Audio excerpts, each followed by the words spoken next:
Bueno, pues chicos, vamos a dar inicio. Primero que nada, pues les doy la bienvenida a la segunda sesión de esta materia, que es teorías y sistemas en psicología. El tema de hoy se titula Teorías de la personalidad. Anteriormente ya había dado una explicación del por qué en la plataforma no les aparecen los temas de la segunda y la tercera unidad, perdón.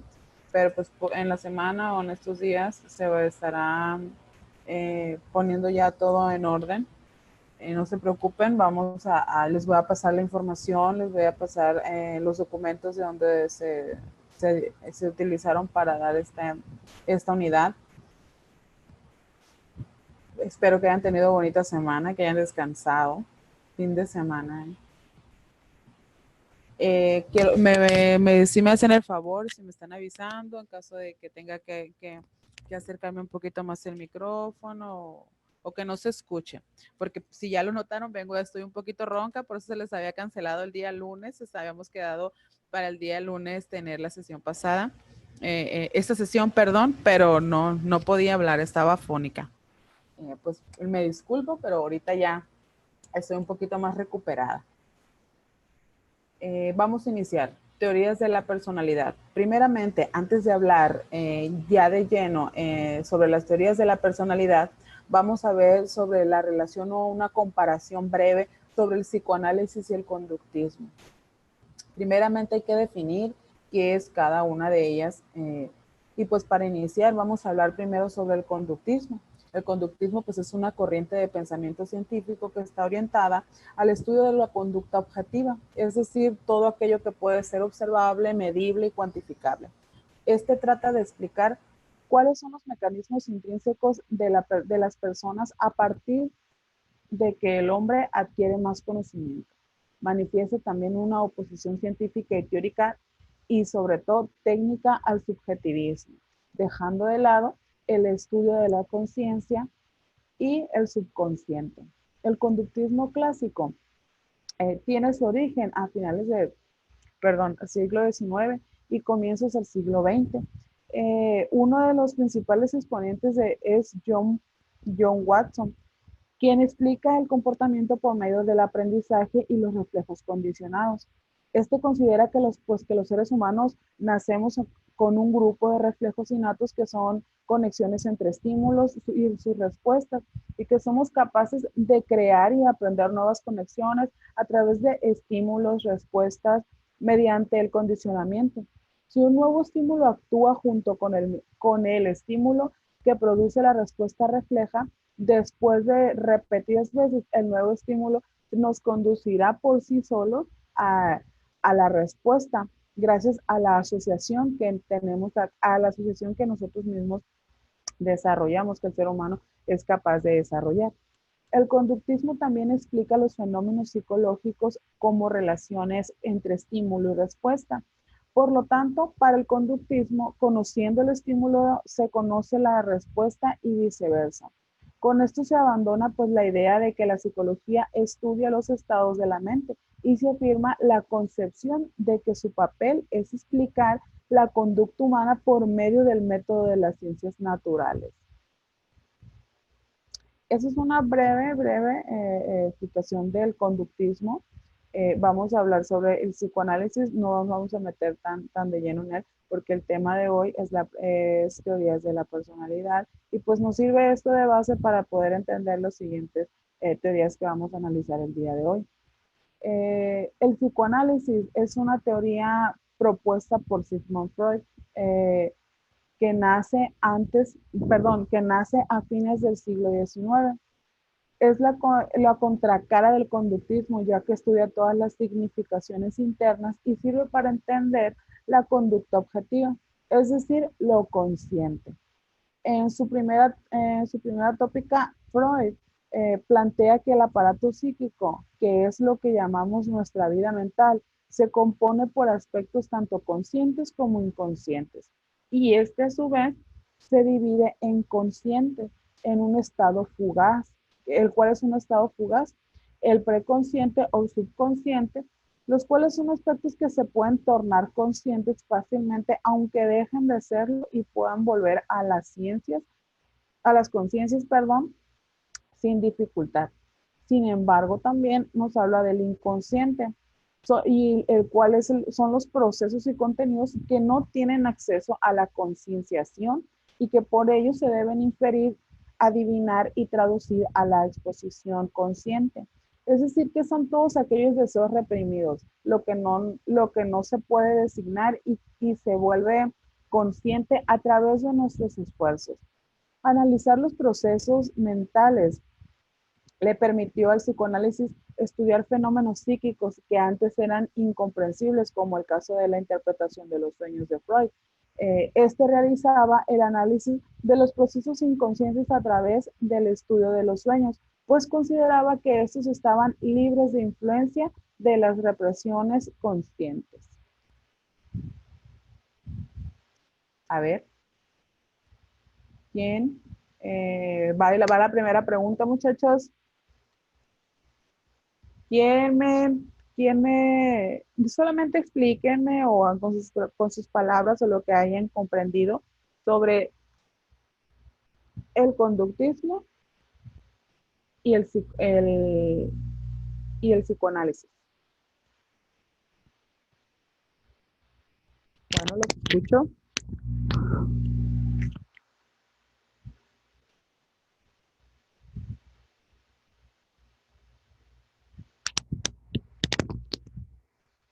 Nadie, no quiere animarse nadie a participar.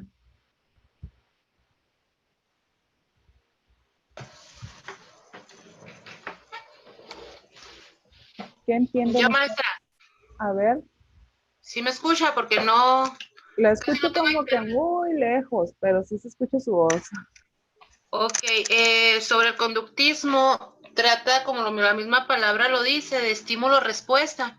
Ajá, Es una de las corrientes. Y la de el psicoanálisis, pues es más bien la que estuvo implementada por Sigmund Freud, ¿no? Algo sí. así.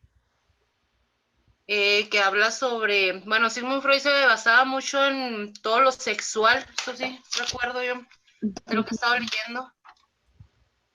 Sí. Y ya me atoré. Muy bien, muy bien. Muy bien, pues vamos a continuar. Ya hemos hablado de la relación o la comparación del psicoanálisis y el conductismo. ¿Cuál es la comparación o esta relación que tienen? El conductismo, pues, es considerado que en los seres humanos nacemos con un grupo, con reflejos.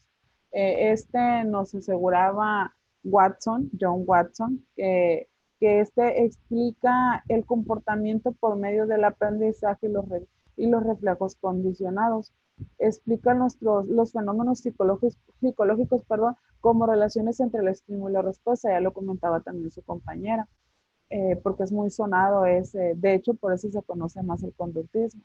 El psicoanálisis, pues estudiado por uno de los pioneros que es Sigmund Freud, eh, nos habla también, que también habla, analiza los procesos mentales, pero a él le permite estudiar los fenómenos un poquito más psíquicos que antes eran incomprensibles, ¿verdad?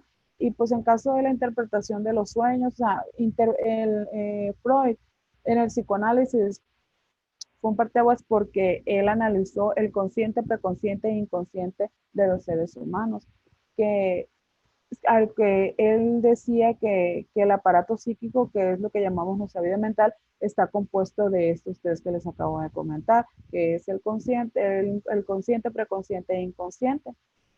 Y obviamente también podemos conocer a Freud sobre el desarrollo de sus teorías, el desarrollo de sus etapas de desarrollo, que más que nada se fue más guiado a la sexualidad o de las etapas de desarrollo de la persona o del adulto, ¿verdad? Es más conocido por eso, pero sin embargo también es padre del psicoanálisis. Muy bien. Otro de los puntos que también vamos a tocar antes de entrar con las teorías de personalidad en sí es la relación o la comparación también entre, uy, perdón, me perdí, se me perdió, me borró aquí. Es el estudio de la gestal que establece su relación con el humanismo. Me supongo que sí han escuchado sobre la Gestalt, ¿verdad? Obviamente el humanismo también, porque también las han tocado en otras materias, me imagino yo. La diferencia, bueno, no vamos a definir primero qué es la Gestalt, porque es la que nos lleva un poquito más de entender, porque la Gestalt tiene toda una gama pues de principios, ¿verdad? Que se relaciona con bastantes teorías. Sin embargo, hoy nada más hoy lo vamos a relacionar con el humanismo. Pues para la psicología, principalmente la Gestalt, es una corriente decisiva en la historia de la psicología porque surgió en Alemania a principios del siglo XX. Fue Christian von Ehrenfels, un filósofo austriaco, quien dio nombre a este movimiento en las cualidades de la forma. Esa era su obra más importante, de hecho. No hay una traducción perfecta en castellano para el término gestal, pero podemos interpretarlo como una totalidad, como una figura, una estructura, una configuración o una unidad organizada. El todo es más que la suma de sus partes en su máxima. Los principios de autoridad, los principales autores, perdón, es que no les digo, ando bien ronquita, pero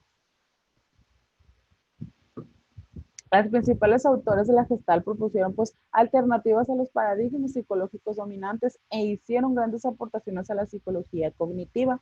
Su particular enfoque fue un soplo de aire fresco, se dice que eso fue, y permitió a la gente que no se sentía representada por las corrientes principales de la psicología hallar una alternativa de esta. Porque sus principales antecedentes son los filósofos.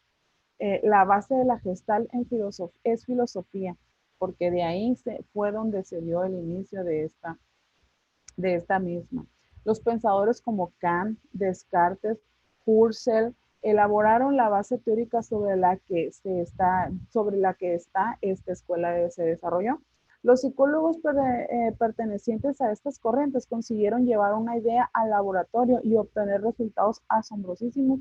¿Por qué? Porque ellos decían que se debía tratar a las personas en su totalidad, porque no se podía explorar las diferentes dimensiones que nos conforman aisladamente.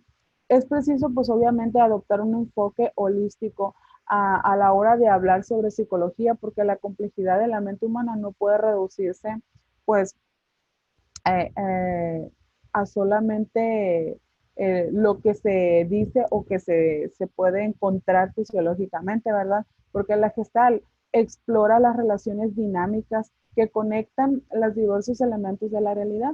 Los gestalistas no coinciden, perdón, en esperar procesos como el aprendizaje de la memoria. Somos activos a la hora de comprender, por ejemplo, la realidad. No todos percibimos la realidad de la misma forma, tenemos nuestra propia visión. Cada uno estructura la información que recibe en función de sus experiencias previas. Nuestras representaciones mentales no se corresponden por completo con las que existen en la realidad. Las construimos nosotros. Igualmente somos capaces de adaptar, obviamente, nuestros procesos y contenidos mentales a medida que las nuevas situaciones van sucediendo. La teoría de la Gestalt se centra en la percepción visual.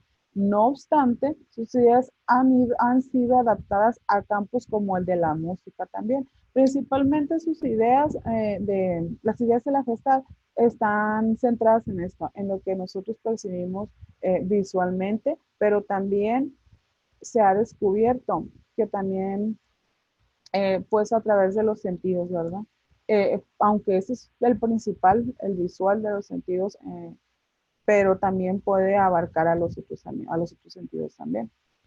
En las escuelas de la época se oponían a la Gestalt porque los psicólogos de la teoría de la Gestalt no estaban de acuerdo con enfoques como el conductista, que limita el comportamiento humano a asociaciones entre estímulos y respuestas, según ellos acuñaban a esto.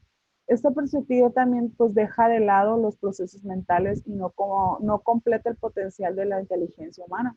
Por otra parte, también se adscribían a los psicoanalistas por ver a la gente como agentes pasivos sin voluntad. Ellos consideraban que eso era, porque según el psicoanálisis, eso dejaba entrever. Su principal área de estudio es la percepción. Los psicólogos de la Gestalt se centraron especialmente en buscar explicaciones sencillas y naturales que pudieran adaptarse a nuestra forma natural de percibir la realidad, como ya les estamos comentando hace un momento. A través de la percepción logramos adquirir conocimientos del mundo, interactuar con él y conectar con los demás. También nos habla, bueno, en la teoría de la Gestalt son mencionados ciertas leyes de dicha de la Gestalt. Estas leyes son una de las principales aportaciones que se han dado a la teoría de la Gestalt, porque los psicólogos de esta son célebres por sus contribuciones al estudio del aprendizaje y a la resolución de problemas. Sin embargo, su aportación más relevante, que fue enunciada por Weinstein, es la elaboración de las leyes que les acabo de mencionar. Estas leyes básicas que rigen nuestra percepción. Se dice que estas leyes rigen nuestra percepción. La primera ley se llama ley de Praxnas o pregnancia o de la buena forma. Esta percepción tiende a organizar los elementos de la forma más sencilla posible de nuestro cerebro, prefiere las composiciones armoniosas. Los procesos mentales no son infinitos, no podemos dedicar un tiempo o unos recursos a todo lo que nos rodea. Por lo tanto, simplificamos lo que percibimos y preferimos la sencillez. En esta ley nos menciona esto que les estoy comentando. Hay otra, que es la segunda, la ley de figura fondo. Todos hemos, por ejemplo, visto, me imagino yo, ¿verdad? Todos han visto la copa de Rubin. Alguna vez, ese es el ejemplo más conocido de este fenómeno. No nos habremos dado cuenta que es imposible percibir las caras y las copas del mismo tiempo.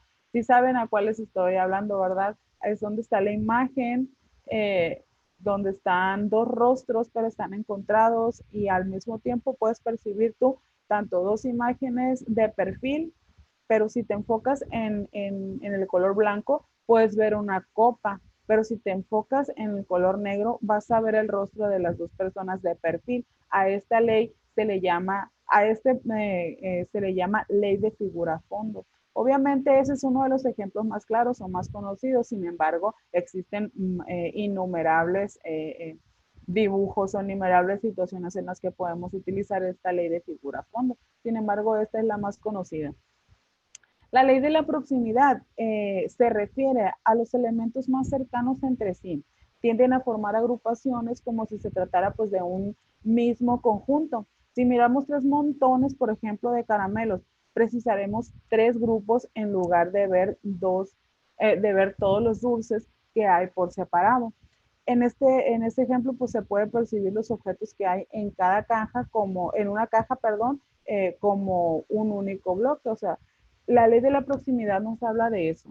Si nos damos un ejemplo, es que si tenemos varios montoncitos o cierta cantidad de caramelos, por decirlo de alguna manera, y los juntamos o los separamos, perdón, en tres montoncitos, nosotros vamos a ver tres montoncitos. Sin embargo, es la misma cantidad de caramelos, funciona con todo, caramelos, chicles, o sea, el objeto no importa, simplemente la dinámica que se da en esta ley de proximidad. Otra de las leyes es la ley de la similitud. Las figuras similares las figuras parecen tener la misma forma, tener su semejanza. Puede deberse a tener un color parecido, a su forma o a cualquier característica que nos permite establecer un paralelismo.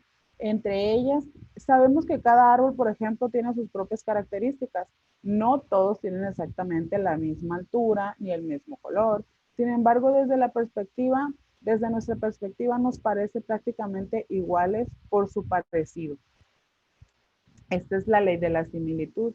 La ley del destino común Se refiere a la que los elementos que parecen moverse juntos hacia una orientación determinada son percibidos como un objeto. Por decir un ejemplo, si vemos unos niños corriendo hacia un puesto de helados, nos fijaremos en ellos como un todo. No obstante, pues también podemos fijarnos en ellos como uno si tenemos interés solamente en ese niño.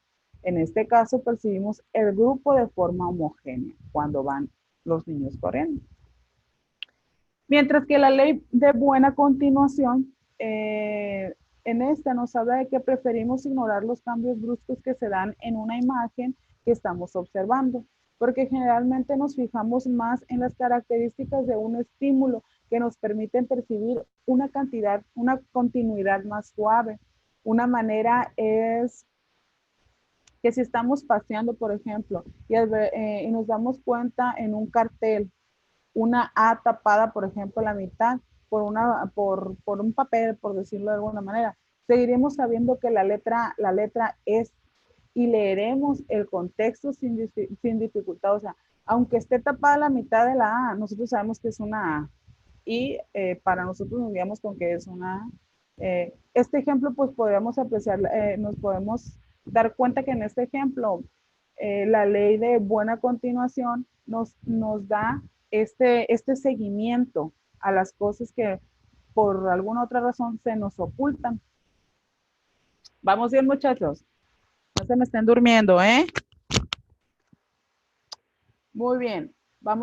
Seguimos hablando de Gestalt, de la psicología de la Gestalt. Ahora vamos a hablar sobre la aplicación de la psicología de la Gestalt.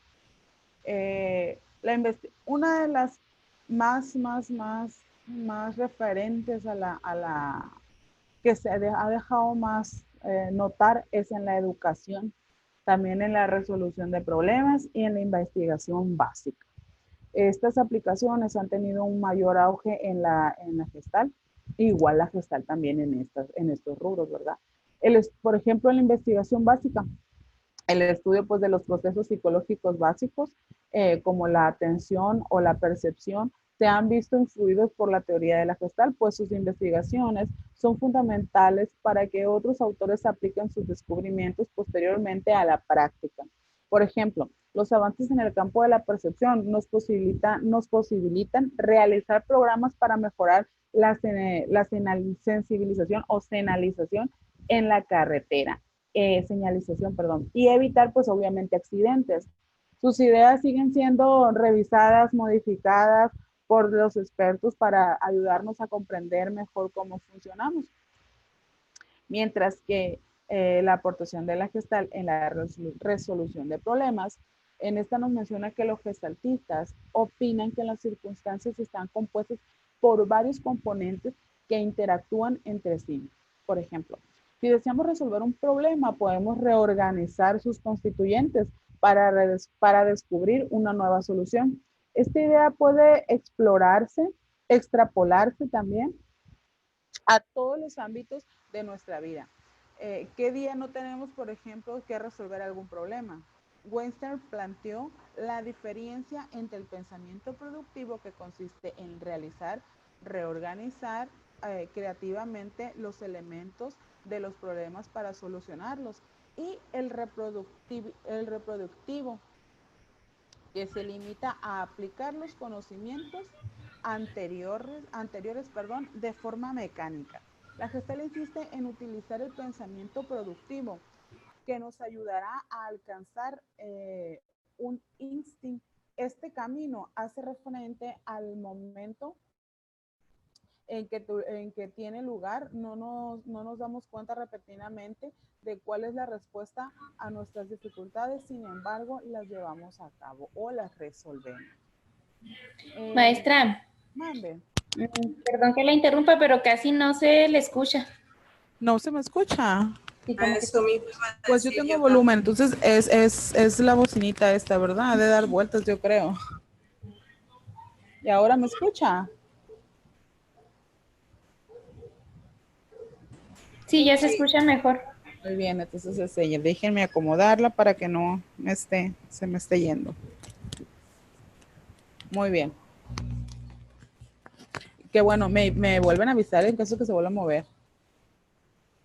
Otro de este rubro en el que participa la Gestalt o que ha tenido mayor contribución es en la educación, porque en los estudiantes deben ser más que meros registradores de datos y aprender a buscar de forma autónoma la manera de resolver sus dificultades. Prácticamente todas las contribuciones de la Gestalt pueden integrarse en el campo de la enseñanza, desde sus hallazgos sobre los procesos mentales hasta sus ideas sobre la terapia posibilitan perdón, que los alumnos progresen tanto en academia como personalmente. No nada más se dirige a lo que los alumnos vayan a aprender, sino que también esos avances en su persona.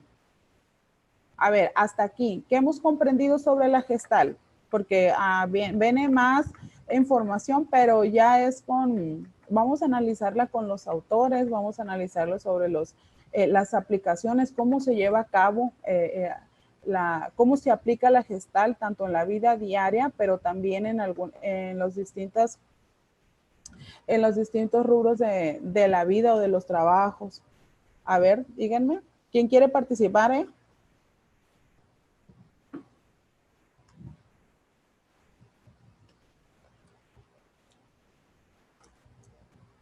No quieren participar.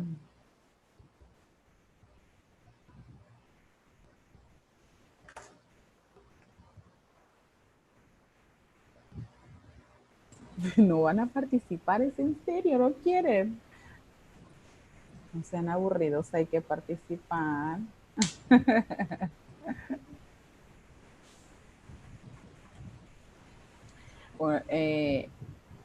Es un punto importante la participación, porque necesitamos saber cuál es su punto de vista, si están entendiendo o no están comprendiendo o no me estoy explicando, pero a lo mejor ustedes saben algo que nosotros no sabemos si queremos también llenarnos de sabiduría sobre esos temas, que a lo mejor son muy interesantes esos temas, analizarlos porque son los que han hecho la psicología que nosotros conocemos hoy en día.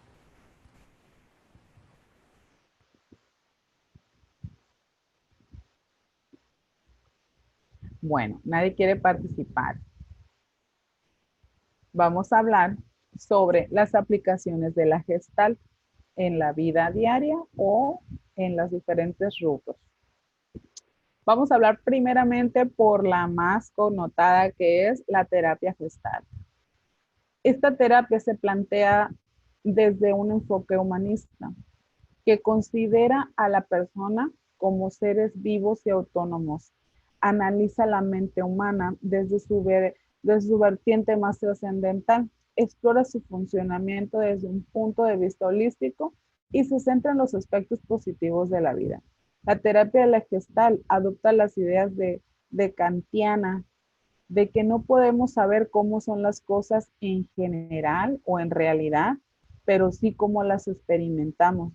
Cada persona presenta sus propios pensamientos, experiencias, deseos y demás complejidades. Nuestra variabilidad precisa que se contemple a cada individuo de forma personalizada.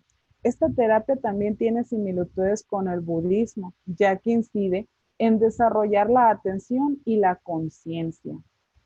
La terapia de la Gestalt comenzó a ser desarrollada por Fritz Perls en la década de 1940. Para este autor, cada uno tiene su propia vida y se centró en el potencial creativo de cada sujeto.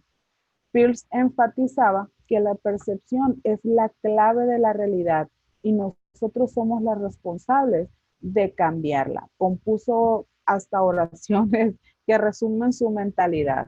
Una de las oraciones es: yo hago lo mío y tú haces lo tuyo. Yo no tengo en este mundo, yo no estoy en este mundo para satisfacer tus expectativas, ni tú estás en este mundo para satisfacer las mías. Tú eres tú y yo soy yo. Y si por azar nos encontramos, será maravilloso. Si no, nada se puede hacer. ¿Qué tal con esta oración que resume la mentalidad de Fritz? de Peirce en cuanto a la Gestalt. Sus ideas nos ayudan a comprender mejor cómo procesamos e interpretamos la realidad. Por ejemplo, nos explican por parte de las ilusiones ópticas qué tanto dan de qué hablar en las redes sociales o nuestros comportamientos cuando vamos por la calle y agrupamos los diversos elementos en lugar de prestar atención a todos. Esto nos aporta la Gestalt en la vida diaria. Además, la Gestalt puede auxiliarnos en retos diarios tan habituales como la resolución de problemas, nos anima a ser más creativos y organizados. Por otro lado, también podemos seguir algunas de las indicaciones de la terapia de la Gestalt para fomentar nuestro crecimiento personal. Estas indicaciones, nos dan punto de partida para utilizarla en nuestra vida diaria y crecer como personas, como crecer tanto emocionalmente como en las habilidades que nosotros tenemos o que estamos posteriores a desarrollar, porque nunca terminamos de desarrollar ciertas habilidades, ¿verdad? Como ya hemos hablado de la psicología de la Gestalt, hemos hablado de varios puntos de ella, varios rubros. Les he mencionado algunos de los teóricos o fisiólogos que han tenido participación en la Gestalt. Sin embargo, ahora vamos a hablar sobre estos psicólogos que fueron los máximos representantes de la psicología de la Gestalt, porque sus ideas hasta la fecha siguen siendo revisadas e inspiran nuevas teorías en la actualidad. Uno de ellos es Wolfgang Kohler. Fue el que fundó este movimiento junto con Kafka y Weinstein. Su principal aportación fue el aprendizaje por descubrimiento. Mantenía que este proceso es activo y dinámico. Asimismo, demostró que los chimpancés intentaban resolver problemas por ensayo y error. Tras varios fracasos en tareas como alcanzar comida, los primates con los que experimentó parecían reflexionar sobre la resolución o la solución hasta encontrarla. De hecho, luego conseguían atraparla a nuevas situaciones similares. Otro de ellos, otro psicólogo también que tuvo una participación muy activa en cuanto al surgimiento de la psicología de la Gestalt, fue Max Weinstein. Él decía que el fenómeno pi o movimiento aparente en su hallazgo más revolucionario consiste en percibir movimientos a partir de la sucesión de diferentes imágenes fraccionadas. Por ejemplo, ocurre cuando percibimos la sucesión de fotogramas del cine como si fuera un movimiento real, sin embargo son fotogramas, no es un movimiento que esté generado, por ejemplo, como hoy en día, como un video. Kurt Kafka es otro de los psicólogos que sus aportaciones fueron elementales en varios ámbitos. Estudió la memoria, el aprendizaje, la percepción y además aplicó las ideas de la Gestalt a campos como la psicología en la infancia. Enfatizaba la necesidad de considerar los procesos mentales desde un punto de vista holístico. Asimismo, ayudó a Weinstein en sus investigaciones sobre el movimiento aparente, llegando así a participar como sujeto. Y por último, y no menos importante, fue Kurt Lewin. No fue uno de los fundadores de la Gestalt, sin embargo, fue un destacado psicólogo social que llevó a su tarea las ideas de la Gestalt. Incidió, por ejemplo, especialmente en la aplicación práctica de sus ideas. Su estudio estuvo más centrado en la motivación y en la intervención psicosocial. Estos 4 psicólogos se vieron obligados a emigrar. Se dice que se vieron obligados a emigrar a Estados Unidos tras sentirse amenazados por el nazismo. Sin embargo, eso no les impidió seguir con sus estudios en la psicología de la Gestalt y son los pioneros en ella para fundamentar las razones o las causas de la creación de la psicología Gestalt. Bueno, hemos hablado de la Gestalt. vamos a hablar que está igual, no es lo mismo, pero van encaminados. La psicología humanista, porque la Gestalt es parte también de la psicología humanista. El humanismo puede ser pues obviamente entendido como una determinada concepción de ser humano y también como un método. El humanismo entendido como método está presente en la psicología de William James. El enfoque humanista se ocupa de desarrollar el potencial humano y no se contenta con su adecuado funcionamiento. En una palabra, la psicología humanista es un compromiso para llegar a ser humano, un acentuar en su totalidad y unicidad del individuo, una preocupación por mejorar la condición humana, así como para entender al individuo. La psicología humanista es un movimiento que una escuela e incluso aún más un reflejo de una actitud del ser humano y el conocimiento. Eh, la, la, a ver, ¿quién me dice qué ha entendido por Gestalt y qué ha entendido por psicología humanista o la psicología de la Gestalt?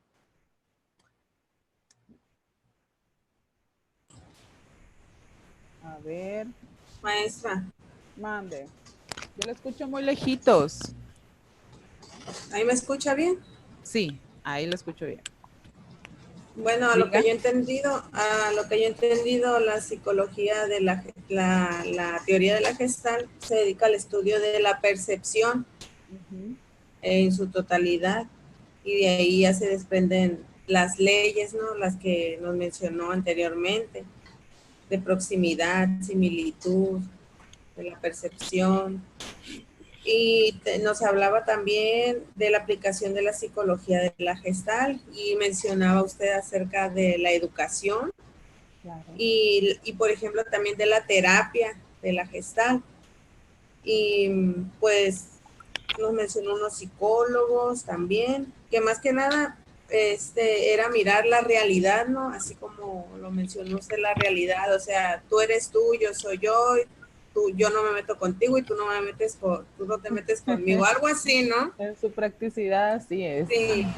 Y lo humanista se va más a lo subjetivo, ¿no? Al sentir de la persona hacia su entorno. Es lo que yo entiendo, más o menos, mirar el potencial humano, el compromiso. Muy bien, bonita. Muy bien, muchas gracias. ¿Alguien más?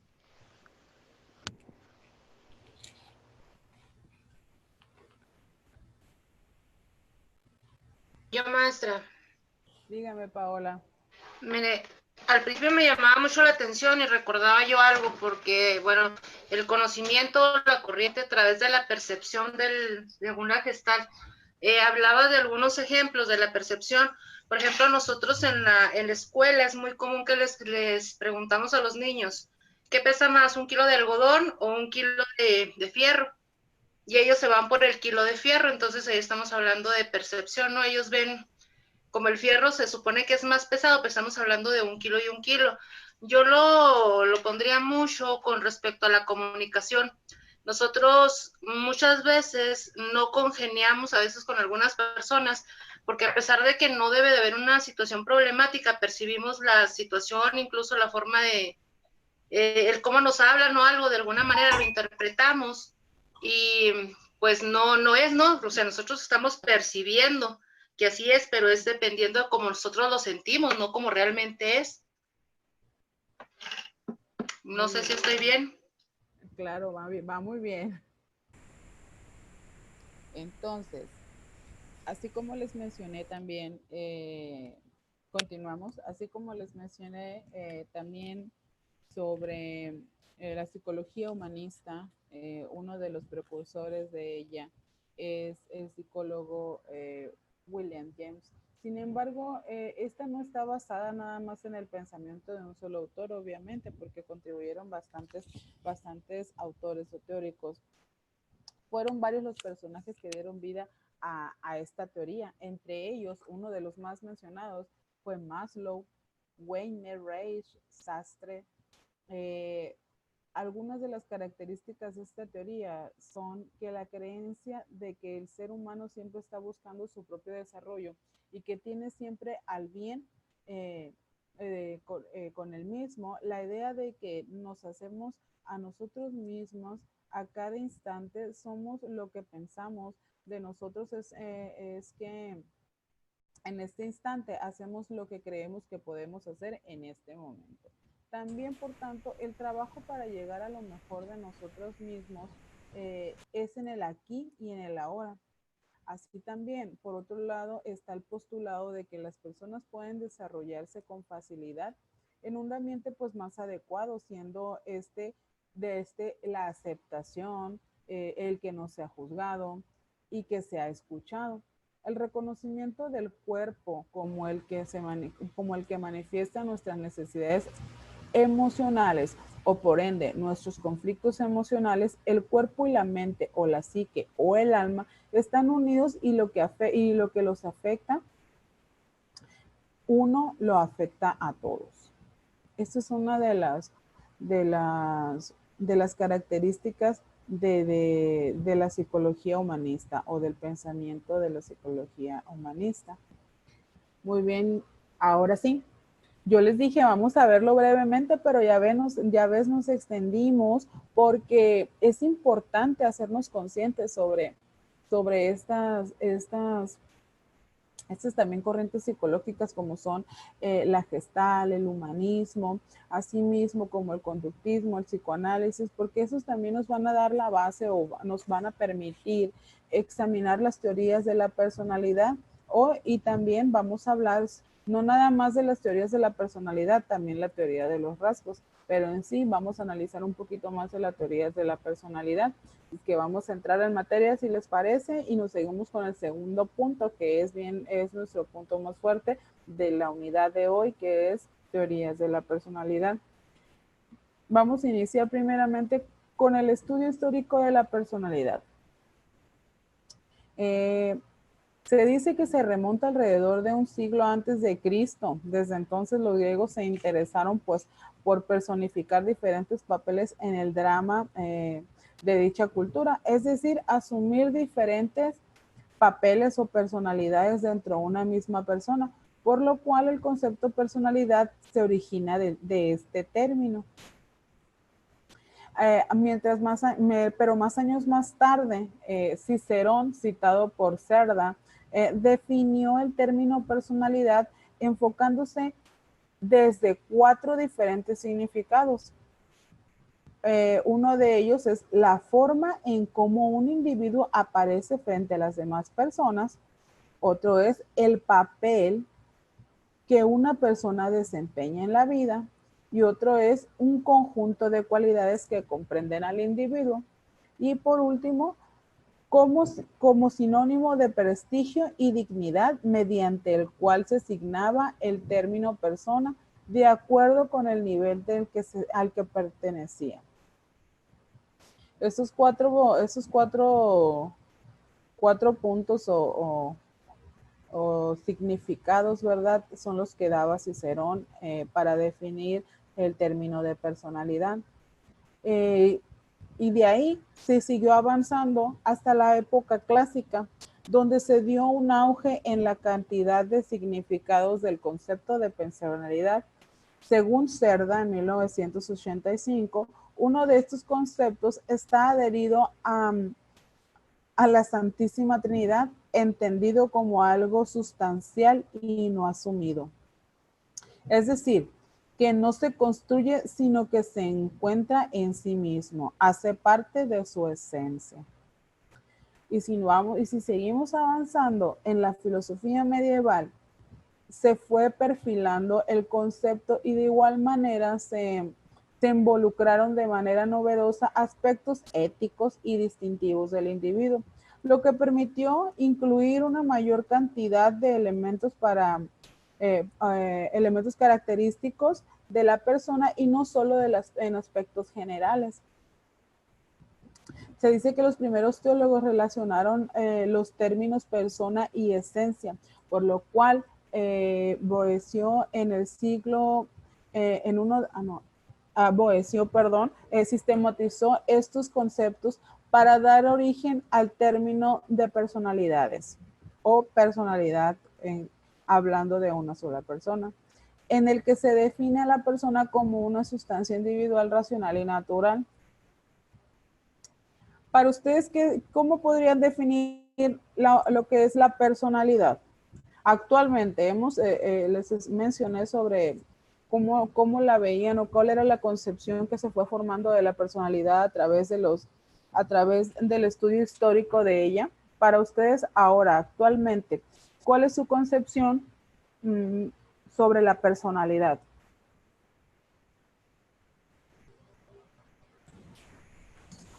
Es la Maestra, ¿Mandé? forma de ser de cada quien, ¿no, maestra? La forma de ser de cada quien. Así es, Leticia, es la forma de ser de cada persona. ¿Alguien más? Dígame.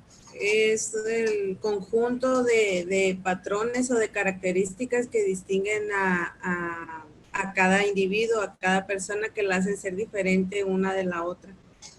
Ah, muy bien. Muy bien, Juanita. ¿Alguien más? Cualidades, maestra. Mande. No le Y escucho. los rasgos y las cualidades. Ah, las cualidades, así es. Muy bien. Gracias, Anel. ¿Quién más?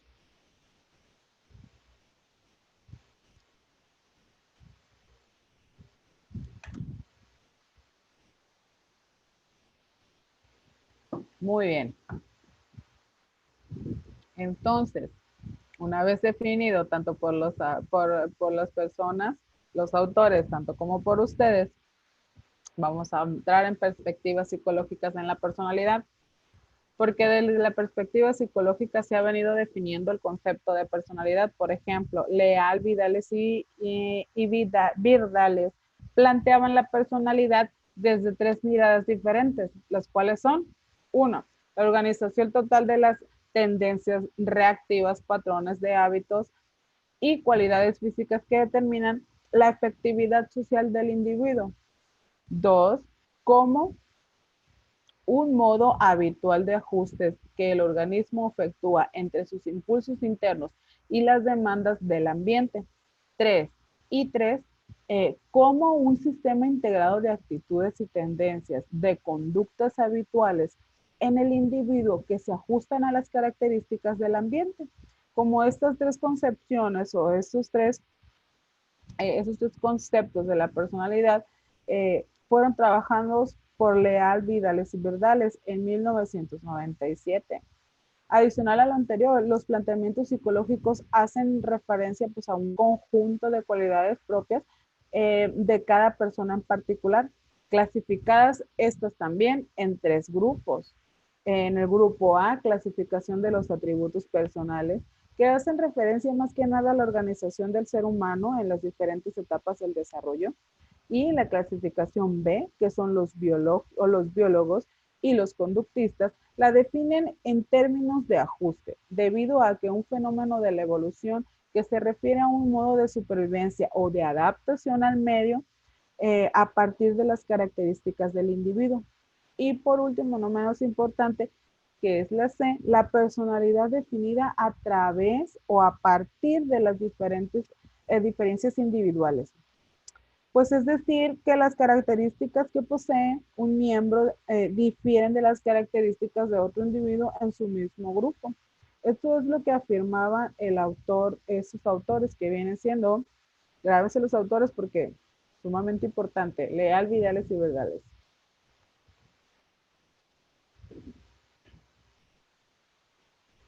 Ahora, se dice que también la evaluación, la personalidad, perdón, tiene también su forma de ser evaluado. ¿Conocen ustedes conocen algún sistema de evaluación que permita evaluar la personalidad? ¿Quién me dice?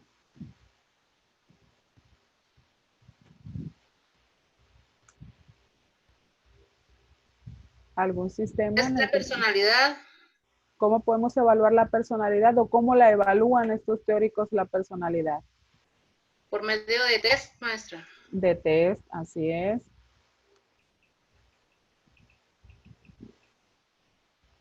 A ver, ¿alguien más? Otra, muy bien, muchas gracias, Paola.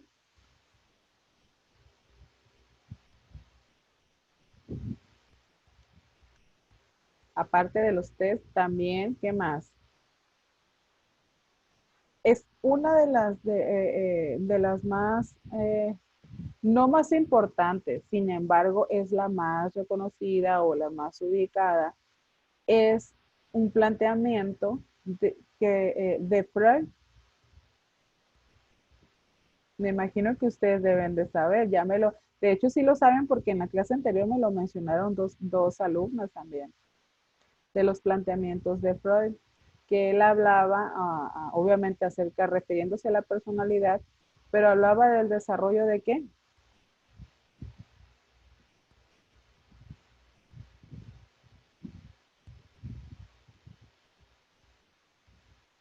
Hablaba del desarrollo de la persona, el desarrollo humano.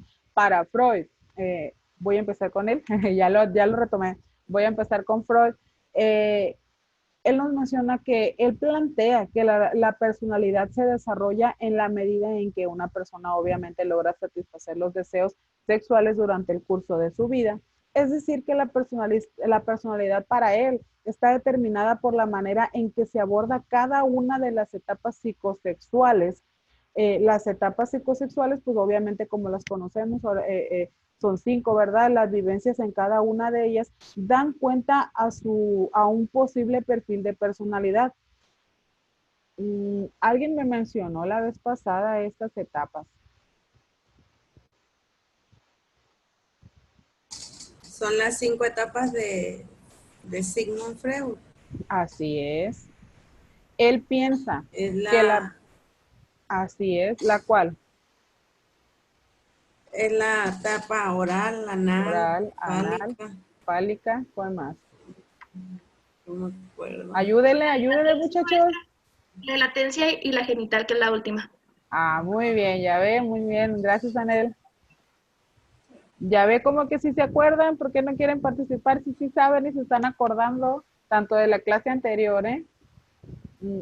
Sí, pues de hecho Freud planteaba eso, que para él una forma de evaluar o de percatarse de la personalidad de cierto individuo, de los individuos en general, era eso, en que en la medida en que las personas logran satisfacer tanto sus deseos, pero las etapas estas que Freud menciona y que ustedes acaban de mencionar también, conforme él vaya desarrollando esas etapas o teniendo ese logro, es una forma de evaluarlo. O sea, a lo mejor no es una evaluación con test o con ciertos puntos, pero sin embargo es una manera también de evaluar la personalidad de una persona.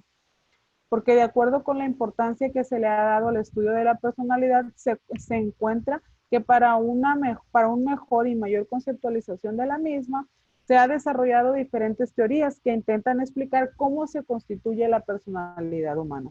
También se han diseñado, pues obviamente, estrategias para su evaluación, medición e interpretación, cada una de las cuales constituye una forma diferente de abordar este fenómeno.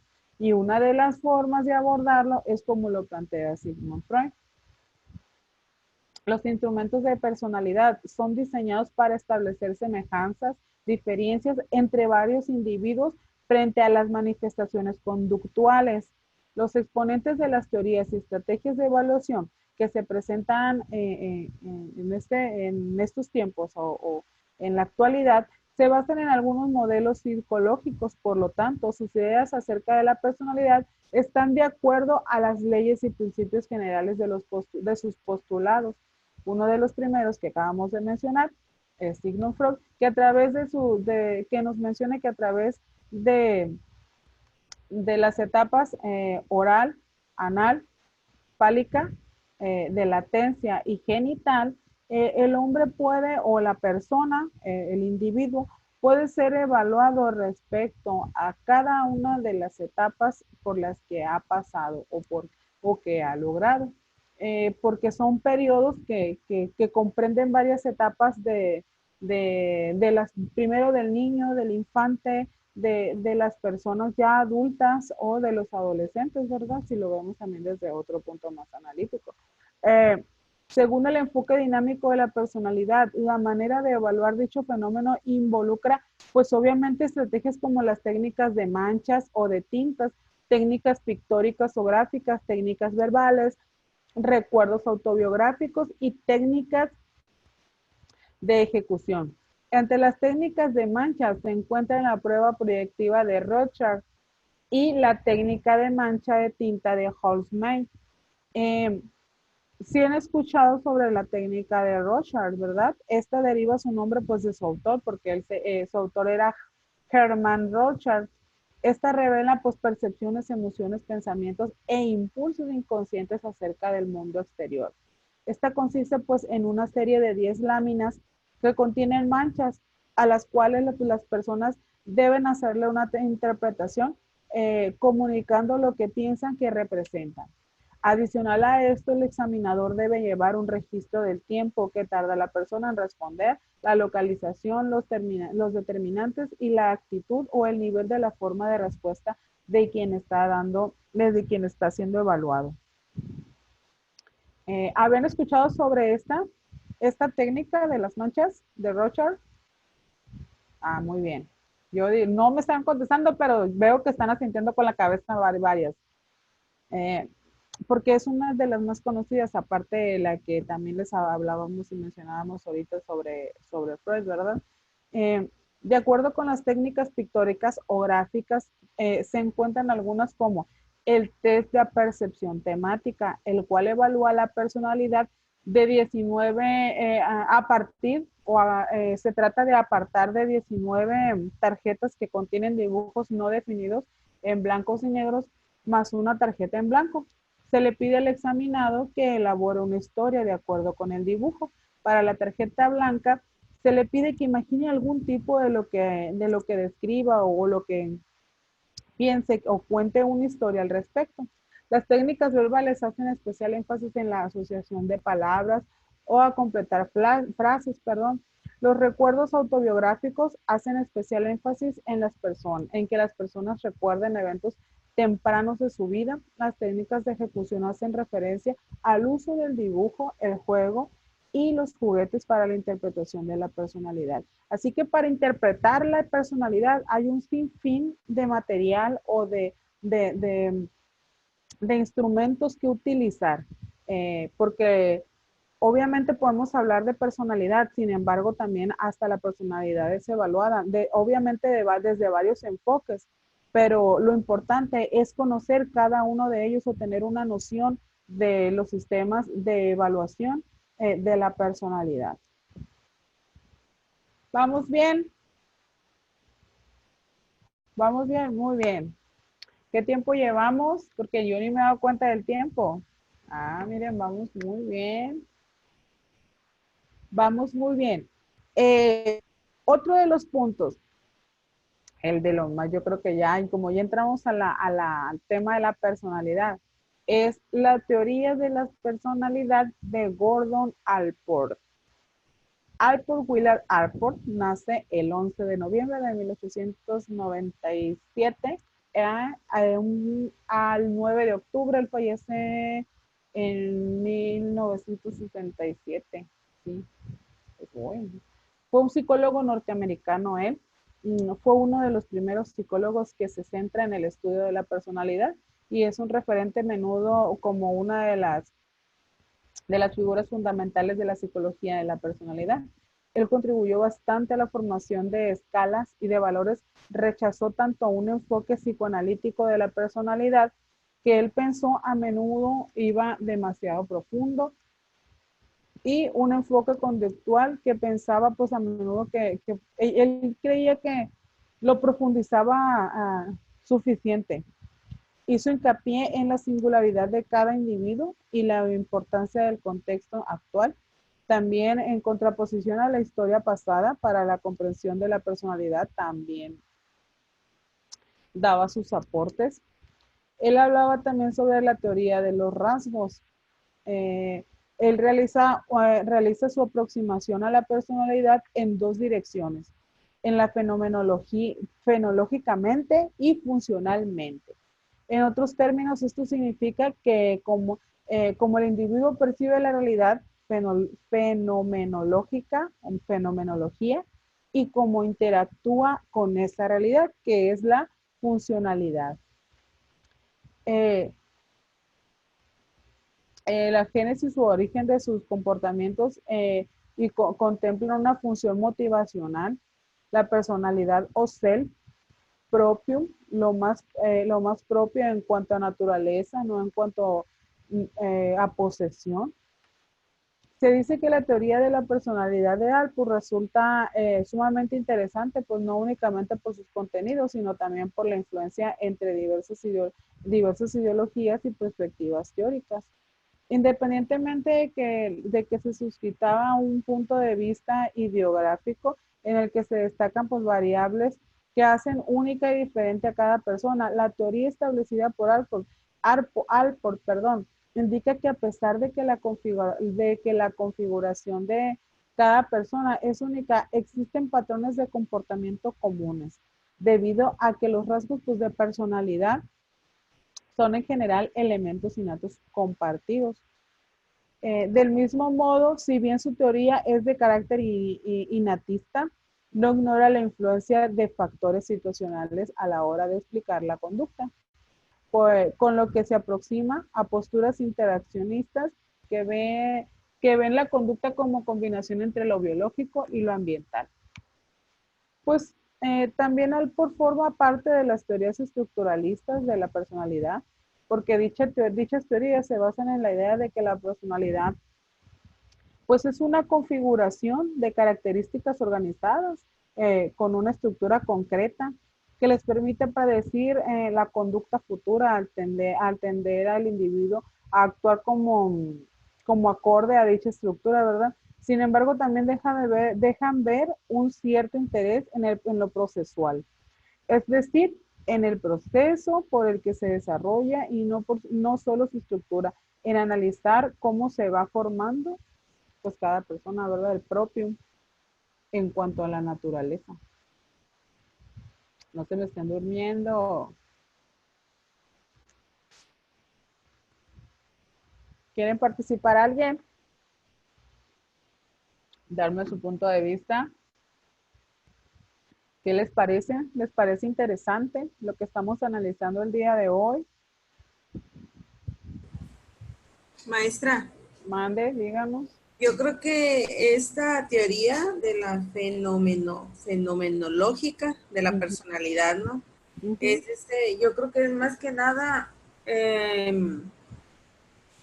no buscar el lado malo de las personas, ¿no? Sino buscar el lado positivo, el lado bueno, porque aquí yo hice un apunte y dice que considera el ser humano no debe ser comprendido como resultado de conflictos ocultos e inconscientes, sino que tienen una motivación positiva y que conforme como evoluciona la vida, el hombre va logrando obtener niveles superiores de funcionamiento, teniendo en cuenta que la persona es responsable de sus propias actuaciones y por ende a las consecuencias que le sobrevienen.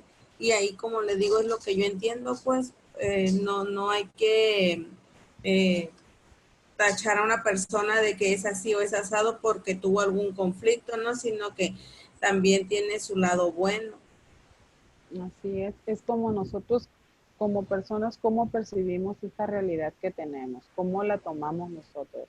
No la tomamos de diferente, perdón, no la tomamos de igual manera todos, ¿verdad? Cada uno tomamos o interpretamos nuestra realidad conforme, como dicen, conforme las experiencias que hemos tenido en nuestra vida. Y aparte de percibirla, hacernos consciente de ella, también nosotros interactuamos con esa realidad, buscamos esa manera de cómo interactuar con ella.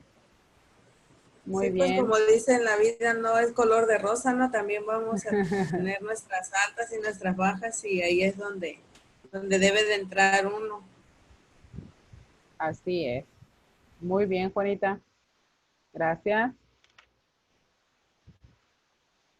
¿Alguien más?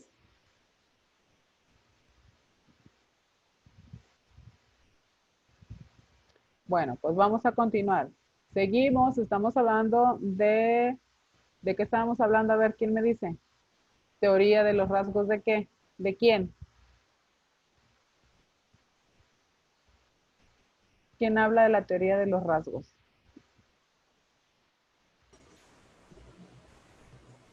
Alport. Alport, muy bien. Alport, gracias. Alport definió el rasgo como una tendencia determinante o predisposición a responder ante el mundo en ciertas formas, porque él distinguió rasgos comunes y disposiciones personales. Para él decía que una disposición personal es una característica determinada, pero es única para el individuo. Si una disposición personal es muy penetrante, es llamada una disposición cardinal, pero los adjetivos y características esenciales de un individuo, tendencias muy características, son llamadas disposiciones centrales. Las disposiciones secundarias son tendencias específicas de carácter situacional y se puede poseer gran cantidad de estas. Según Alport, decía que también los rasgos comunes, como ya les comenté ahorita, un rasgo común es un constructo hipotético que permite comparar a los individuos dentro de una cultura determinada. Hay varios aspectos de la personalidad con respecto a los cuales todas las personas, pues, de una cultura determinada pueden ser comparadas. Un rasgo común es un constructo hipotético que permite comparar a los individuos dentro de una cultura, ya sea diferente o similar a la de la persona. Hay varios aspectos de la personalidad, pues, con respecto a ellos, en los cuales, pues, tenemos que nosotros analizar o percibir primeramente. El propio ser. El propio ser de Alport se refiere a experiencias centrales de conocimiento de sí mismo que tienen las personas conforme crecen y progresan. Describió 7 funciones propias de una persona. Estas 7 funciones son yo corporal, la cual consta, pues, de sensaciones en el cuerpo e implica llegar a conocer los límites del propio cuerpo. La intensidad, o la otra es la identidad, perdón, de sí mismo, la cual se refiere, pues, a la conciencia de igualdad y continuidad internas. Otro punto es la autoestima, la cual se refiere, pues, a los sentimientos de satisfacción conforme el niño desarrolla la capacidad de hacer cosas, por decir, ¿verdad? Por poner un ejemplo. Es lo que nosotros, así vamos desarrollando la autoestima, eh, tanto en los niños hasta ya en la vida adulta. Otro punto es la autoextensión, que es más que nada el sentido de posesión, el sentido de que poseemos ciertas habilidades, ciertas características, cierta cosa, cierto detalle, cierta forma de pensar. Otro punto es del propio ser, es la imagen que tienes de ti mismo. Esto se refiere, pues, a un conocimiento de la expectativa de los demás y su comparación con la propia conducta. Otro punto es la lucha propia, la proyección de propósitos y objetivos a largo plazo y el desarrollo del plan para lograrlos. Estos puntos creo que son de gran importancia porque ya nos habla del propio ser de las personas, de cómo eres tú, cómo refieres tú tus experiencias, tu conocimiento de ti mismo. Por ejemplo, ustedes se conocen, quiero pensar, ¿verdad?, que se conocen a sí mismos, que eh, saben las funciones que ustedes pueden llegar a desarrollar, que conforme ustedes van creciendo, van progresando y al progresar van desarrollando estas funciones y que nada más y de nadie menos depende el desarrollarlas de la manera más adecuada que de ustedes mismos. Porque nos habla del yo corporal, de la identidad de sí mismo, de autoestima, autoextensión y más la imagen que nosotros tenemos de nosotros mismos y una lucha propia, una lucha interna de realizar o llevar a cabo todos los proyectos que nosotros nos planteamos. Pues esto es lo que vamos a analizar de Alport. Vamos a entrar con otro postulado, el postulado de Raymond Cattell. Él nos va a hablar sobre las teorías analítico-factoriales de los rasgos. Estamos hablando del mismo tema, de la teoría de los rasgos, pero ahora vamos a hablar sobre Raymond Cattell. ¿Qué nos aporta Raymond Cattell? Bueno, primeramente, pues se dice que él nació en 1905 en Staffordshire, Inglaterra. Es hijo y nieto de ingenieros, tuvo 2 hermanos, fue estudiante brillante, estudió psicología en la Universidad de Londres, King's College, y también pues completó su grado doctoral en 1929 a la edad de 23 años. Las teorías analítico-factoriales de los rasgos, estas pretenden describir las dimensiones fundamentales de las diferencias individuales. La herramienta esencial utilizada en esta teoría es el análisis factorial, que un procedimiento estadístico se basa en el proceso, se basa en el concepto de correlación. Para Cattell, él refería que la personalidad es lo que permite hacer una predicción de lo que hará una persona en una situación dada. Definición de rasgos, también para él son las unidades de personalidad que tienen valor predictivo. Él pensaba o afirmaba que la personalidad es muy compleja, porque aunque él fue uno de los pioneros de los métodos de investigación multivariados, utilizan diversas variables a la vez para predecir la conducta. Él decía que era muy compleja porque la contribución lo que el humano pueda contribuir en cuanto a su personalidad, decía que le permitía al humano ser o definirse como una persona en su totalidad. Y al definir la personalidad se podría saber cuáles son sus actos, respuestas, reflejos que más adelante él podría presentar ante diversas situaciones o momentos detonantes en su desarrollo, ¿verdad? La contribución más importante de Cattell fue a la personalidad, fue pues la descripción de sistemas de la misma. Él describió los sistemas de la personalidad. Todo el trabajo de Cattell se ha orientado al descubrimiento de los elementos que configuran la personalidad y al desarrollo de las pruebas para poder valorar los elementos o rasgos. También ha definido que la forma de poder conseguir ambas metas era la utilización del A. ¿Qué quiero decir con eso? Del análisis factorial. Para él, el análisis factorial era punto central.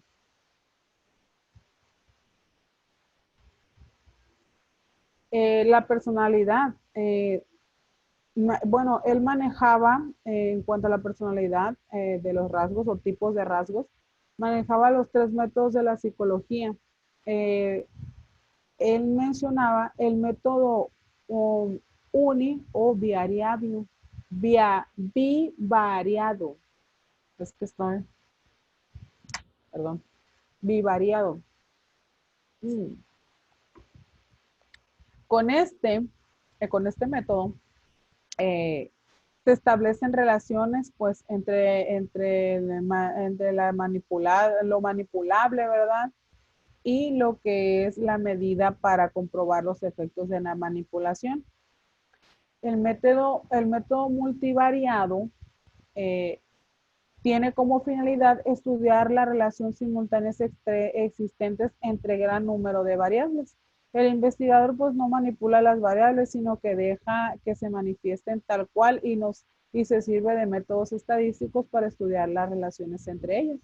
Cattell defiende la utilización de este método porque considera que la conducta humana es muy compleja y entre juego y en juego, pues las interacciones de múltiples variables nos permiten a ambos métodos hacer énfasis en el rigor científico. El método clínico, que es el similar a la multivariedad o el multivariado, ya que ambos pretenden la comprensión de la persona total y sin hacer manipulaciones. Sin embargo, este método carece de rigor científico requerido al no usar ni procedimientos experimentales ni estadísticos. Otro, pues ya, ahorita como venimos hablando sobre la personalidad, aquello que nos dice lo que una persona hará cuando se encuentra en una situación determinada, según Cattell, ¿verdad? Lo que una persona hace, la respuesta que dé, de acuerdo, es función de la situación y de su personalidad. El elemento estructural básico de la personalidad para Cattell es el rasgo que implica tendencias reactivas generales y hace referencia a las características relativamente permanentes. Este tipo de características, de acuerdo con su origen, los rasgos constitucionales y rasgos ambientales, según para él, ¿por qué? Porque son determinados biológicamente y también determinados a la experiencia, a la interacción con el ambiente. De acuerdo con su contenido, los rasgos de capacidad o aptitudinales, rasgos de personalidad o temperamentales forman una forma peculiar, de comportamiento de cada persona o tendencia estadística. De acuerdo con su rango de aplicación, rasgos comunes aplicables a todos los individuos y rasgos específicos que sean exclusivos de una persona, el trabajo de Cattell se centra pues, en los primeros rasgos, los primeros de acuerdo a la significación y rasgos superficiales. Y fíjense que aquí ya vamos a entrar un poquito más sobre los 5 factores componentes de las actitudes, según Cattell. Según Cattell, los factores o los rasgos dinámicos son divididos en actitudes, sentimientos y ergios. La unidad básica de la actitud que expresa la fuerza, el interés por seguir un curso o una acción en particular y los sentimientos y el ergios se infieren pues, en el estudio factorial de las actitudes. Con el propósito de conocer los componentes de las actividades, de las actitudes, elabora más de 50 tests. Tuvo ese objetivo con que le pretendía pues medir, él pretendía medir diferentes actitudes o motivos en la persona o en el ser humano, obviamente de la personalidad también. Se obtuvieron pues los 5 factores componentes de las actitudes. Uno de ellos es el factor alfa o el ello consciente, en el cual es la búsqueda consciente de la satisfacción sin considerar las posibilidades consecuentes. Otro es el factor beta o expresión del yo, que es el interés consciente y deliberadamente desarrollado. Otro también es el factor gamma o super yo. Este alude a un yo deberá estar interesado, o sea, yo. Otro es el factor delta o ello, inconsciente. Incluye las respuestas motivadas de naturaleza fisiológica ante los estímulos relacionados con el interés. Otro es el factor epsilon o conflicto inconsciente. Se refiere a lo reprimido y hecho inconsciente debido al conflicto. Estos 5 factores se pueden reducir a 2 componentes. Uno consciente, en el que entra el yo y super yo, y otro inconsciente, en el que entra el ello, expresiones fisiológicas y complejos reprimidos. Para determinar los diferentes motivos o factores dinámicos, se elaboró una muestra amplia de actitudes y las midió. Él arrojó, bueno, el análisis factorial arrojó los dos factores, los ergios o factores que reflejan impulsos biológicos innatos y los sentimientos o factores determinados por el ambiente. Estos adquiridos fundamentalmente pues a través de la familia, la escuela. Un ergio se activa por estímulos ambientales y cesa cuando la meta se logra. También Cattell mencionaba que los sentimientos son actitudes complejas que incorporan intereses, opiniones y actitudes menores. Estos tres tipos de rasgos dinámicos se organizan de manera pues, más compleja en un entramado dinámico en el que ciertos rasgos son subsidiarios o dependientes de otros. Los sentimientos dependen de los ergios y las actitudes de los sentimientos.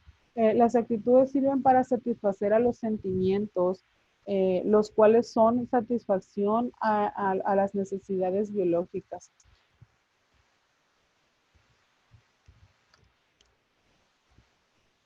A ver, ¿qué hemos comprendido hasta ahorita sobre el que primero analizamos a Allport, ahora analizamos a Raymond Cattell? ¿Qué han comprendido sobre Raymond Cattell? ¿Quién me dice? ¿O qué les ha dejado el tema que nos ha enseñado este autor?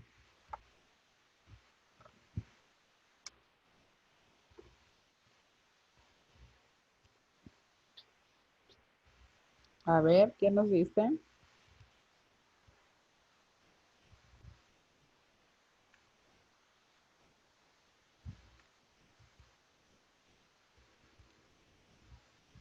Nadie.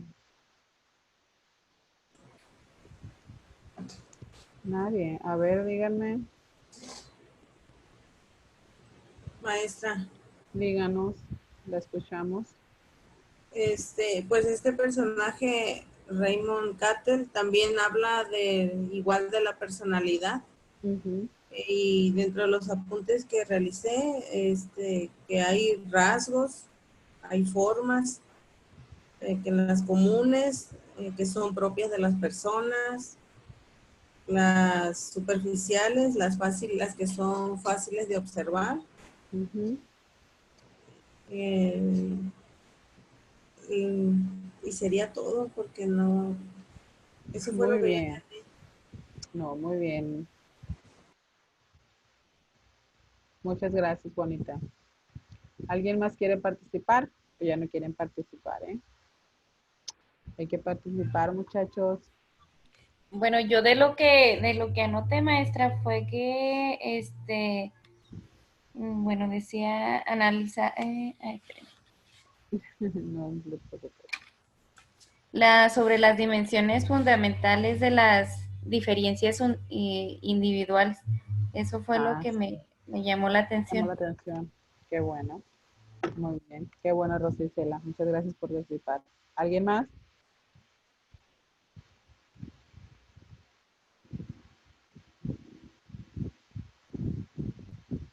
Yo, maestra, A ver. como que, bueno, lo que yo alcancé a percibir era que a este psicólogo le Ujú. interesaba mucho la motivación, ¿no? El aprendizaje significativo de las personas, se lo tomaba mucho en cuenta. Sí, así Se es. basaba mucho en las emociones, la motivación para saber, bueno, para verlo, las reacciones de las personas. Tenía mucho que ver con la creatividad, el aprendizaje, la forma de cómo llevaba la convivencia, digamos, diaria, las cosas que atraían o que hacían que las personas quisieran aprender o tuvieran un aprendizaje significativo, vaya lo que comentaba al principio. Así es. Muy bien, Paola.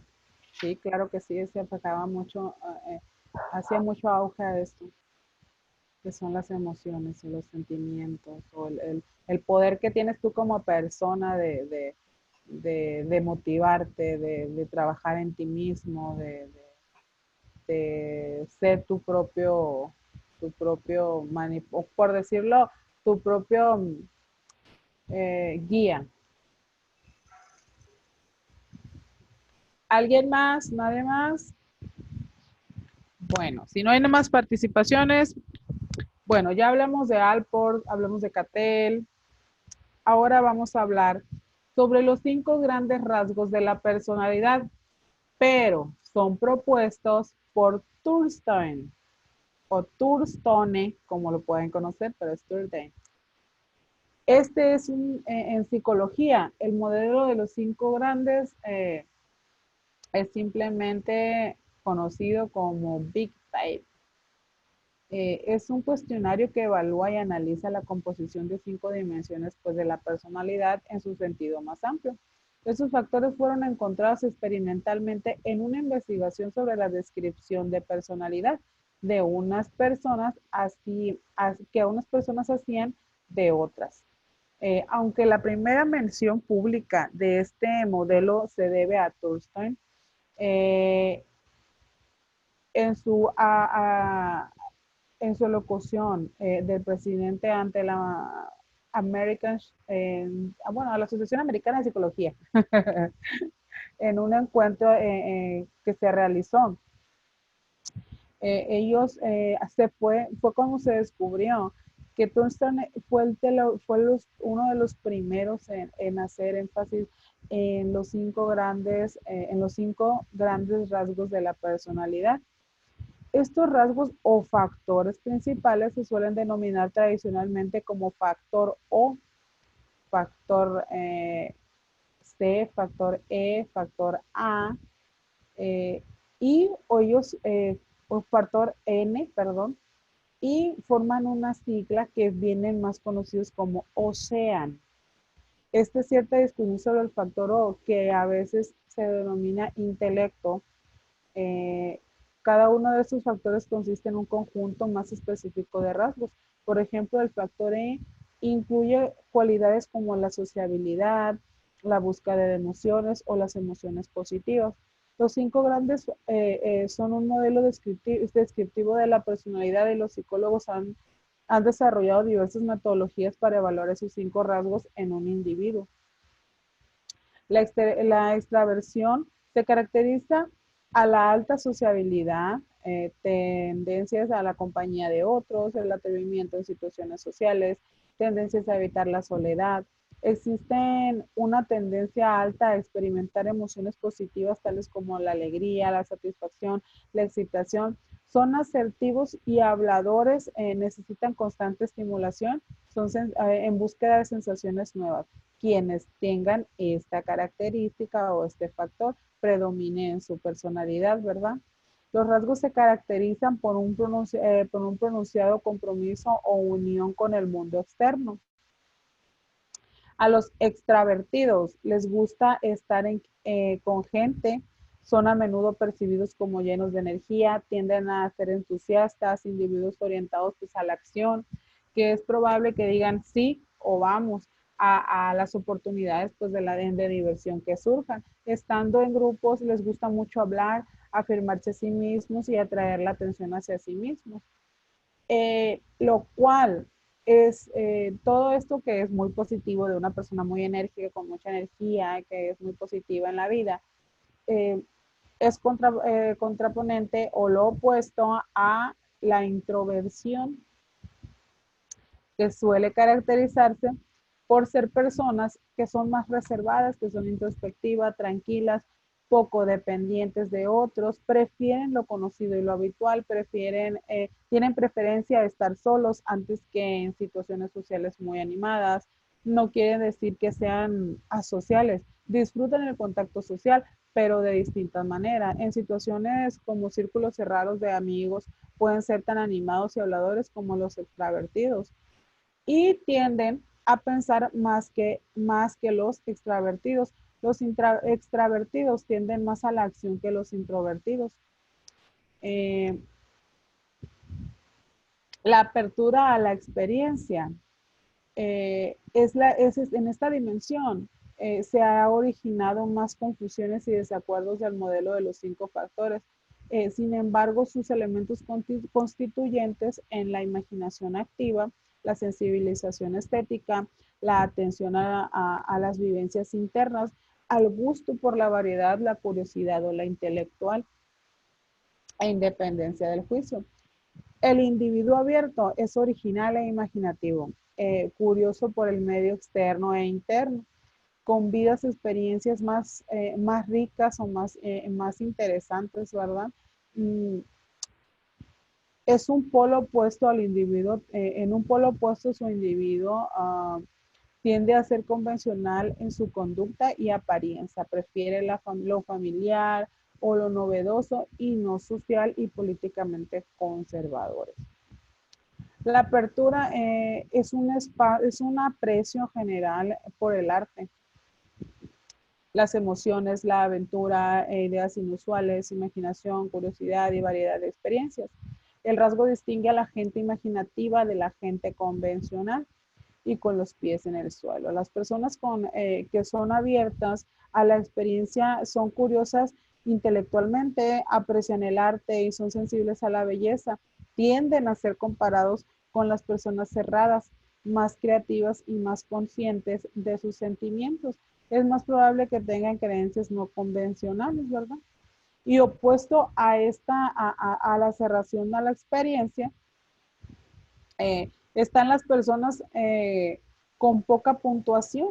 En apertura tienden a tener intereses más convencionales y tradicionales, prefieren lo sencillo y lo obvio antes de lo complejo, lo ambiguo o lo sutil. También pueden ver el arte o las actividades no convencionales con sospecha, considerando estas actividades pues como inútiles o no proactivas. Las personas cerradas prefieren familiaridad antes de novedad. Son conservadoras y se resisten al cambio. Otra característica u otro rasgo de los 5 grandes es la responsabilidad, también conocido como concienzudo. Esta dimensión tiene sus bases en el autocontrol, no solo de impulsos, sino también de la planificación, organización y ejecución de tareas. Por esta razón o este factor también se le ha denominado como voluntad de logro, ya que implica una planificación cuidadosa y persistencia en sus metas. Está asociado pues además con la responsabilidad, confiabilidad, puntualidad y escrupulosidad. El concienzudo es voluntario y determinado. El propósito es de propósitos muy claros. Es obviamente el polo opuesto a lo informal o al descuidado o en sus principios morales. Los beneficios de una alta responsabilidad son obvios porque los individuos responsables evitan los problemas, logran altos niveles de éxito mediante la planificación y tenacidad. También son considerados positivamente pues por los otros como inteligentes, fiables. Lo negativo que tienen es que tienen que ser perfeccionistas, impulsivos y adictos al trabajo. A lo mejor ustedes son de esos muchachos, analícenlo, no se rían, a lo mejor sí son de esos. Otro punto y por último, uno de los últimos, perdón, es la cordialidad, amabilidad o afabilidad. Refleja tendencias interpersonales en su polo positivo. El individuo es altruista, es considerado, es confiado, solidario. En su polo opuesto, el individuo es egocéntrico, escéptico y competitivo. Otra definición de esta dimensión denominada por sus autores como complacencia amistosa versus no complacencia hostil, su polo positivo refiere a la docilidad más la capacidad de establecer relaciones interpersonales amistosas y su polo negativo a establecer relaciones hostiles. Otro es inestabilidad emocional o neuroticismo.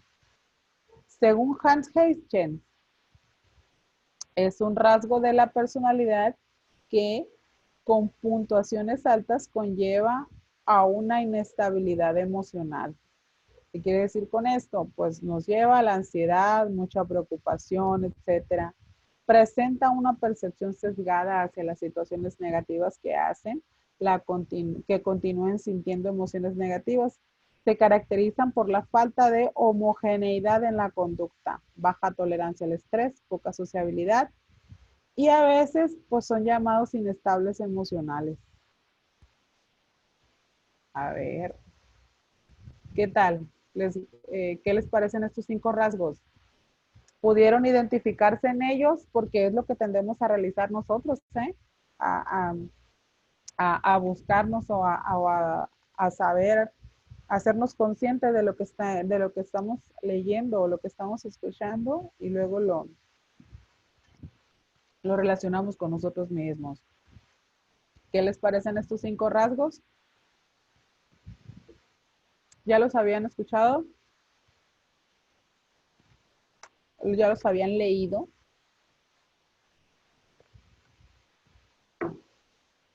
Sé que están cansados, ya se me fueron 2, miren.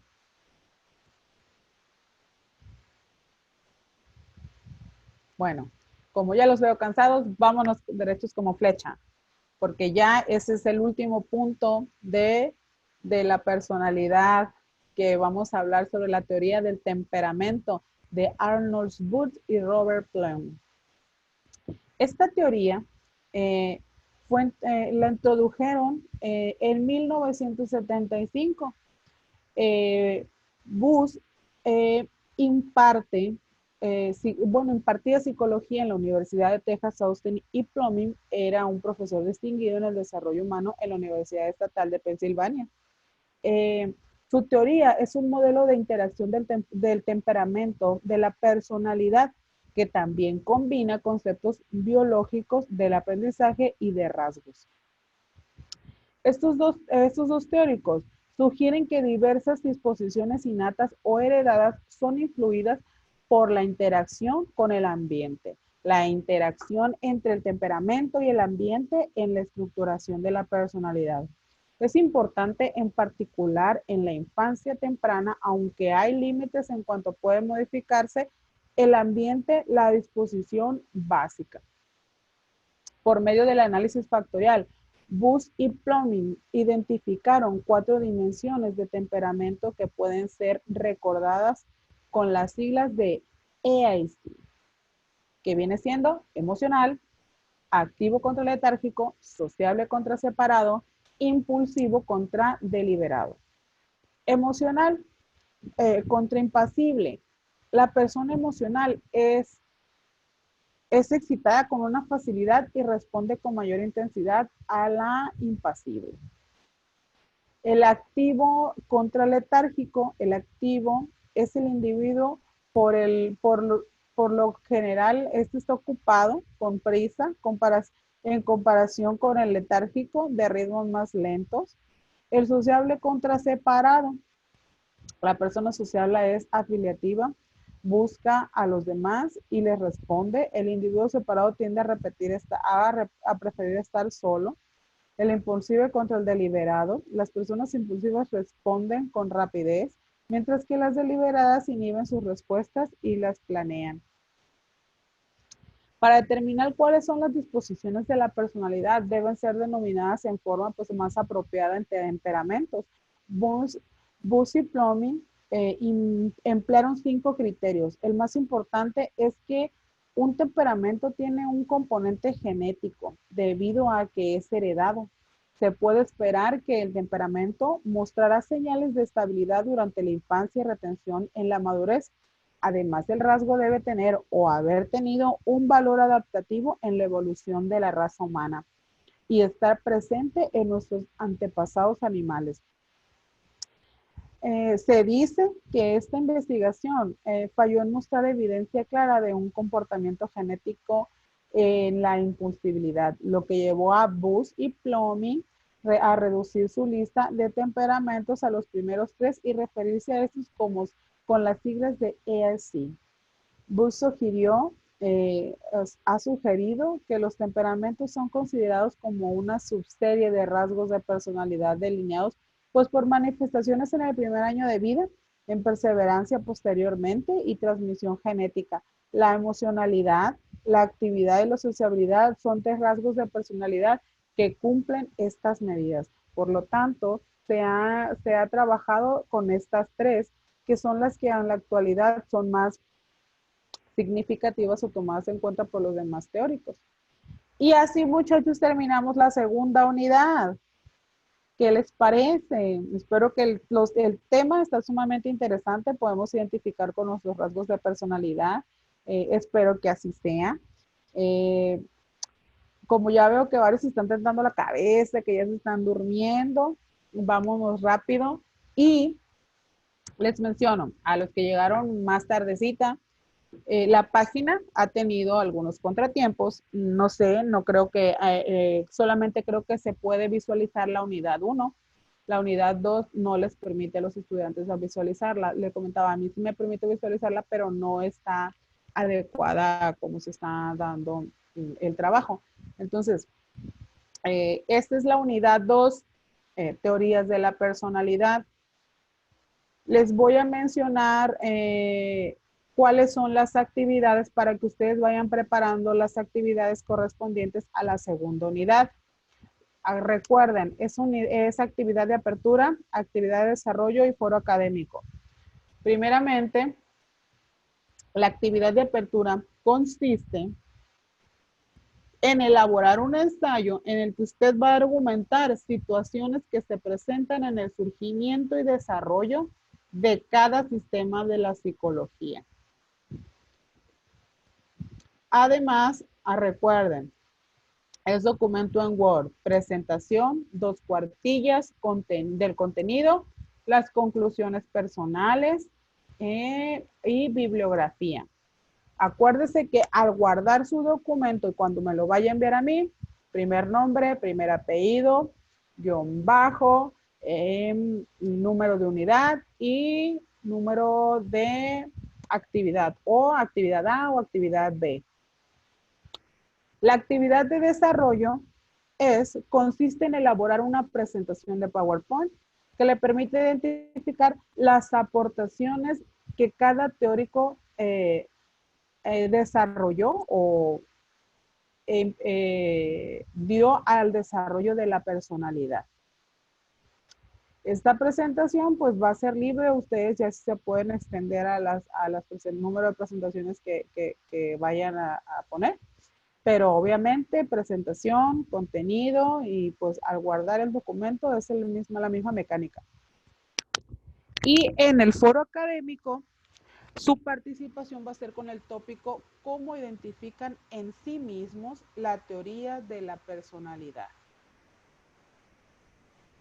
Esas son las 3 actividades que se van a calificar en la No se escucha, maestra, perdón. Estas son las 3 actividades que se van a calificar en la segunda unidad. ¿Se escucharon el último del foro académico? No. Yo no. Pues ustedes van a participar en el foro académico con el tópico de cómo identifican en sí mismos las teorías de la personalidad.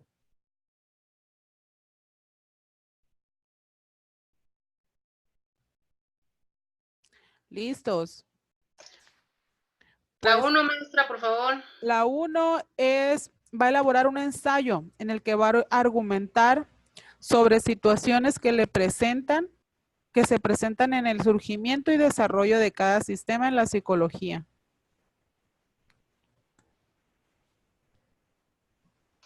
¿Saben qué? ¿Verdad que sí tienen grupo, verdad? ¿Cómo se llama su grupo? Es que tengo varios grupos, díganme. Y le tomo una foto y se los envío en foto por el grupo. En caso de que, para que no estén esperando, pues igual la presentación, ¿verdad? Porque sí les voy a pasar la presentación y les voy a pasar los documentos que se utilizaron para el desarrollo de este tema.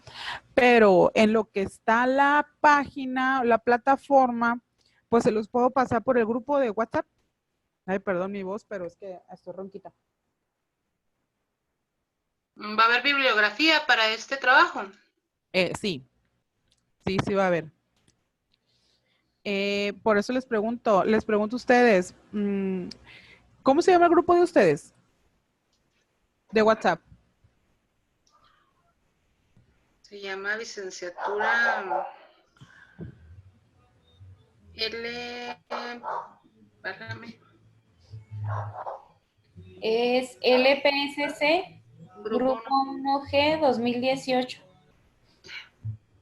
No lo tengo. No, porque tengo de psicología, de preescolar. No, no lo tengo. Pues hay que pedirle a la maestra Clarisa que me incluya al grupo. O yo también le puedo avisar, ¿verdad? Pero una vez que esté incluida en el grupo, ya les envío la foto de las actividades de la segunda unidad y si es posible por WhatsApp les envío la presentación de PowerPoint también y los documentos. Yo se los comento porque sé lo que es el estar esperando y ustedes pueden avanzar en los trabajos. Porque para que la última semana no estén todos presionados por enviar los trabajos.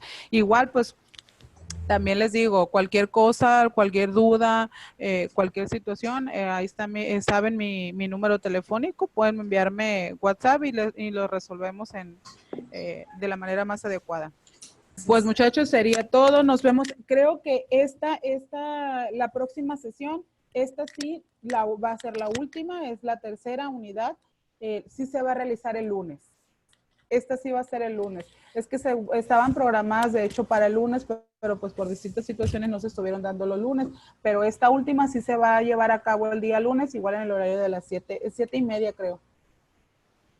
Maestra, la primera Mande. actividad va a salir de la bibliografía que nos va a mandar.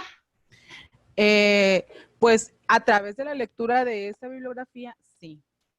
Sí, porque tengo duda yo de eso ahí. Sí, porque es elaborar un ensayo.